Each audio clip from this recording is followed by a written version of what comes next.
Hi guys, तो मैं कुछ दिनों के लिए अभी कॉल पर्सनल कंसल्टेशन दे रही हूँ, तो check out the Instagram and वहाँ पर आप मुझे डीएम कर सकते हो। Let's start. अब मैं पूरी तरीके से रिकवर हो चुकी हूँ मेरी सर्जरी से, so I am uploading a video. तो आज मैं एक्चुअली अपनी सक्सेस स्टोरी शेयर करने वाली थी हेल्थ रिलेटेड, लेकिन आपको अगर सुनना है ना तो मुझे बोल देना, मैं नेक्स्ट वीडियो उस पर बनाऊँगी। एंड मैंने कैसे मैनिफेस्ट किया, क्योंकि वो सच में बहुत ज़्यादा क्रिटिकल था। सो यस, ओके, एनीवेज, तो आज मुझे ये सक्सेस स्टोरी मिली एंड आई वाज लाइक मुझे अपनी वाली नहीं अपलोड करना है, मुझे ये वाली अपलोड करना है, क्योंकि ऐसे सक्सेस स्टोरीज़ मुझे ज़्यादा नहीं आते हैं। तो ये वाली आई एकदम मस्त है सीरियसली। अगर आप इस सिचुएशन में हो, जो आई होप नॉट, तो I am sure it will motivate you. ठीक है, तो चलो स्टार्ट करते हैं सक्सेस स्टोरी को। तो ये कहती है कि हाय अंतरा, मेरा नाम प्रिया है। I don't need coaching. अब तुम्हें मैंने 2023 को ईमेल किया था और तुमने मेरी हेल्प की थी। मैंने तुम्हें बहुत बार ईमेल भेजा अपनी सक्सेस स्टोरी का, लेकिन तुम्हें शायद मिला नहीं। मैंने आपको बताया था ना कि मेरे ईमेल में कुछ प्रॉब्लम चल रही थी, तो शायद इनकी सक्सेस स्टोरी मुझे नहीं दिखा। But thank you so much Priya, यहाँ पर शेयर करने के लिए, बिकॉज़ मैं नहीं चाहती कि मैं इतनी अच्छी सक्सेस स्टोरी मिस कर दूँ। ओके, तो ये फिर कहती है कि आज दिखा तुम्हारा इंस्टा लिंक यूट्यूब पर, तो सोचा यही भेज दूँ to help anyone in need. सबसे पहले thank you and Manifest Incredible Life के चैनल को। मैंने ये चैनल चेकआउट किया गाइस, इनका ये मैसेज पढ़ने के बाद, शायद पहले भी देखा होगा मैंने, मुझे याद नहीं है, but I watched one video जहाँ पर इन्होंने भी अपने लाइफ से लाइक 3P को हटाया। सो काफ़ी अच्छी चैनल है, if you want to check it out, go ahead. तो यस, इन्होंने भी उस चैनल को देखा। Okay, moving on. लेकिन ये सक्सेस तुमको भेज रही हूँ क्योंकि तुम्हें मैंने पे नहीं किया, फिर भी उस टाइम तुमने मेरी दिल से हेल्प की लंबी रिप्लाई करके, सो इसको पेमेंट समझो मेरा। Thank you. इंस्टा डाउनलोड किया आज टू शेयर, सो शेयर करना। यस, मैं डेफिनेटली शेयर कर रही हूँ। You can share my name, बस मेरी डीपी और कोड छिपा देना। डन। अच्छा जी, you can share my name, यहाँ पर ये कहती है कॉल मी प्रिया, तो इनका असली नाम शेयर करना है कि ओके, नेवर माइंड। तो फिर ये कहती है कि तो मेरी स्टोरी काफ़ी बॉलीवुड टाइप है। आई एम अ पंजाबी और मेरा पार्टनर नाउ हस्बैंड राजस्थानी ब्राह्मण है। यस, रुको ज़रा और बोलती हूँ। मैं अपने पार्टनर से 3 साल बड़ी हूँ एज में। ओके, मैं 32 हूँ। ऊपर से हम पंजाबी लोग बिना चिकन मटन और शराब खाए नहीं रह पाते, और मेरा पार्टनर और उसकी फैमिली ब्राह्मण कट्टर वेजिटेरियन है। मेरा पार्टनर पंजाब आया था, मेरी ऑफिस में ट्रांसफ़र हुआ था उसका, और वहाँ से हमारा चालू हुआ था लव शव 2018 को। उसके बाद लॉन्ग डिस्टेंस था कुछ साल, क्योंकि उसके माँ पापा बहुत स्ट्रिक्ट है, तो हम मिल नहीं पाते थे। ओके, फिर ये कहती है कि 2023 को मेरे पार्टनर के लिए लड़कियां ढूंढने लगे उसके माँ बाबूजी, और उसने मुझे छोड़ने की बात बोली। मैं इतना रोई नहीं बता सकती। तब मुझे मैनिफेस्ट इनक्रेडिबल लाइफ का चैनल दिखा, जहां उन्होंने अपना इंटरकास्ट मैरिज मैनिफेस्ट किया। मैं मोटिवेट हुई बहुत, बट उस time I could not afford her coaching. फिर मैंने तुम्हारा चैनल देखा, तुमको मैंने ईमेल किया। तुमने मुझे बोला एफर्म करो I am happily married to my SP, और भी बाकी चीज़ें जो बोली तुमने मैंने की, लेकिन कुछ रिज़ल्ट नहीं मिल रहा था 3 महीने तक, क्योंकि मैं डर रही थी बार बार। ओके, तो इनको अपना वो प्रॉब्लम भी समझ में आया कि शी वॉज गेटिंग स्केर्ड। उसके बाद ये कहती है कि मैंने अपने पार्टनर को बोला तू घर पे बात कर अपने, मियाँ बीवी राज़ी तो क्या करेगा काजी।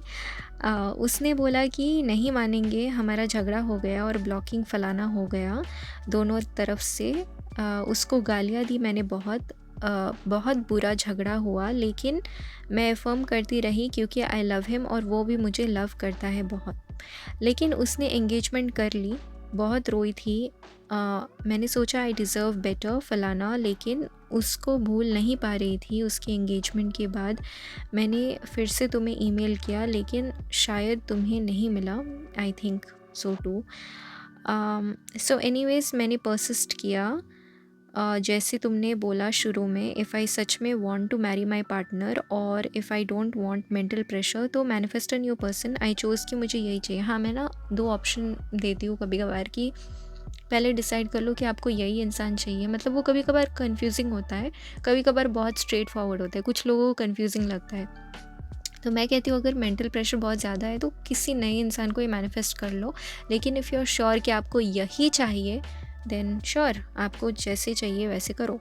नो जजमेंट्स, क्योंकि मैं ना मतलब हम किसी और इंसान को वैसे जज नहीं कर सकते, या बुरा होने का टैग टेक्निकली नहीं डाल सकते, बिकॉज़ हमें नहीं पता कि वो इंसान किस चीज़ से गुज़र रहा है, वो क्यों, उसकी जो विश है वो क्यों चाहता है। इवन दो मेरे अंदर वो मॉरल्स, लिमिटिंग बिलीव्स, वो चीज़ें आती हैं, लेकिन मैं चाहती हूँ कि I don't impose that on anyone else, क्योंकि मैं नहीं जानती हूँ कि वो इंसान किस चीज़ से गुज़र रहा है, उसकी लाइफ में क्या प्रॉब्लम्स है, क्या सिचुएशन, क्या सिनेरियो चल रहा है, I don't know that.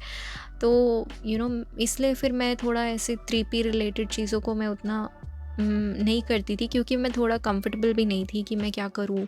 Because but एक एक चीज़ मैं आपको बताती हूँ कि लॉ ऑलवेज़ वर्क्स, ठीक है? हर एक इंसान, आपकी जो भी विश हो ना, अगर मैं कहूँगी कि नहीं ये पूरा नहीं हो सकता, तो मैं झूठ बोल रही हूँ। तो मैं बोल रही हूँ कि नहीं, लॉ ऑफ असम्पशन काम नहीं करता। क्योंकि लॉ ऑफ असम्पशन इज़ या लॉ ऑफ अट्रैक्शन बोलो, लॉ ऑफ असम्पशन बोलो, the law it works for everybody. जैसे ग्रेविटी हर चीज़ के लिए काम करता है इस धरती पे, it works no matter what, वैसे ही लॉ भी हर एक विश के लिए काम करता है। चाहे आप अच्छी चीज़ें मैनिफेस्ट करो, आप बुरी चीज़ें मैनिफेस्ट करो, हमारी लाइफ में हम काफ़ी हमने बुरी चीज़ें भी मैनिफेस्ट की है, राइट? कोई एक्सीडेंट हो गया, कुछ हो गया, हमने ना चाहते हुए भी उन चीज़ों को मैनिफेस्ट किया है अपने लाइफ में, ना चाहते हुए भी, थ्रू आवर फियर्स, थ्रू, हम सब ने ऐसे किया है डेफिनेटली, राइट? तो हम अच्छी चीज़ों को भी मैनिफेस्ट करते हैं लाइफ में और बुरी चीज़ों को भी मैनिफेस्ट करते हैं लाइफ में। सब कुछ, एवरीथिंग इज़ अ मैनिफेस्टेशन। तो मैं आपको ये लिमिटिंग, तो अगर आप मुझे पूछते हो क्या मैं ये मैनिफेस्ट कर सकती हूँ, क्या ये मैनिफेस्ट कर पाऊँगी, अगर आपको चाहिए तो आप कर सकते हो। If you want it you can manifest it. If you are confused then you have to settle with your confusion कि मुझे यही चाहिए या नहीं एंड ऑल, तो मुझे अपनी लिमिटिंग बिलीव किसी और पे नहीं डालनी है एक्चुअली। सो एनीवेज, तो ये कहती है कि मुझे यही इंसान चाहिए, तो इन्होंने ऐसे बोला, ठीक है। नेक्स्ट, तो ये कहती है कि तो तुम्हारे पुराने रिप्लाइज़ को फॉलो करती रही मैं, एंड मैंने मैनिफेस्ट किया कि वो लड़की किसी और के साथ सगाई कर ले हैप्पीली, और मेरा पार्टनर और मेरी शादी खुशी खुशी हो जाए, क्योंकि मुझे पता है कि मेरा पार्टनर मुझसे प्यार बहुत करता है, बस हिम्मत की कमी है। अब मैं उससे बड़ी हूँ, मेरे सामने बच्चा ही तो है वो। ये इनको मजाक करने की आदत है। She is funny. ओके, फिर ये कहती है कि और फिर कुछ मिरेकल हुआ और मेरे पार्टनर की एंगेजमेंट टूट गई। बाकी बहुत पर्सनल डिटेल बताना होगा तो आई विल नॉट शेयर, लेकिन इतना जान लो कि वो लड़की भी खुश है किसी और के साथ, लाइक आई अफर्म्ड। हमारी शादी के बाद उस लड़की की शादी हो गई किसी और से। मेरे पार्टनर के पेरेंट्स ने ही रोका तुड़वाया था। फिर मेरे पार्टनर ने मुझे कॉल किया और बोला ये, मैंने उसको इस बार ज़बरदस्ती करवाई कि बोल तू अपने माँ बाप को। उसने बोला कि उसके माँ पापा वैसे ही कमज़ोर है, मेरे बारे में सुनकर अटैक आ जाएगा उनको। मुझे बहुत बुरा लगा, लेकिन उसको भी पता था कि वो मुझसे बहुत प्यार करता है, फ़लाना फ़लाना। और मेरे पार्टनर को भी ये कास्ट ढिमकाना चीज़ों में ट्रस्ट नहीं है, सो उसने ट्राई किया फाइनली। तो बेसिकली ये कहती है कि उसने अपने पार्टनर को मनाया उसके फैमिली को से बात करने के लिए, बिकॉज़ उसका पार्टनर भी कास्ट वगैरह चीज़ों में नहीं विश्वास करता।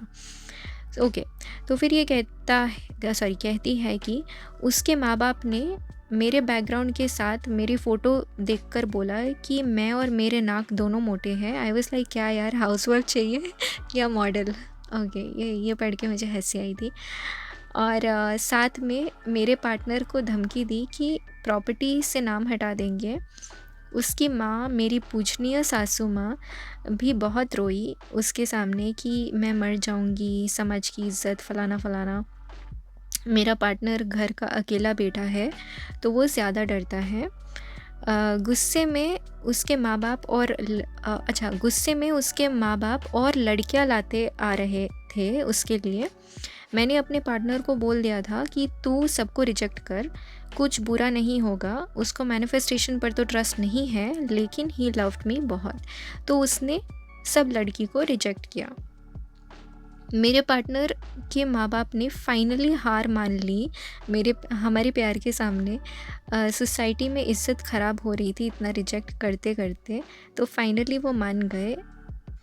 देन शी सेज़ मेरे पार्टनर ने मेरे लिए स्टैंड लिया और अब वो मेरा पति है पिछले 4 महीने से। कांग्रेचुलेशन, मतलब ये सक्सेस स्टोरी 4 महीने पहले भेजी होगी ना आपने? ओके। एनीवेज़, और मेरी सास-ससुर से भी मेरी बन गई, टाइम लगा थोड़ा, लेकिन उन्होंने मुझे एक्सेप्ट कर लिया, ये भी मैनिफेस्ट किया मैंने। हाँ, कभी-कभी ताने पड़ते हैं, लेकिन इतना तो चलता है। और मेरा पति देव छिपकर मेरे को नॉनवेज खिलाने बाहर लेके जाता है। तो सब खुश। So guys, persist, don't give up, सच में एलओए वर्क्स। एंड नाउ मैं अपने हस्बैंड के लिए जॉब मैनिफेस्ट कर रही हूँ। उनका जॉब नहीं है कोविड के बाद से, तो पैसों की तंगी चल रही है।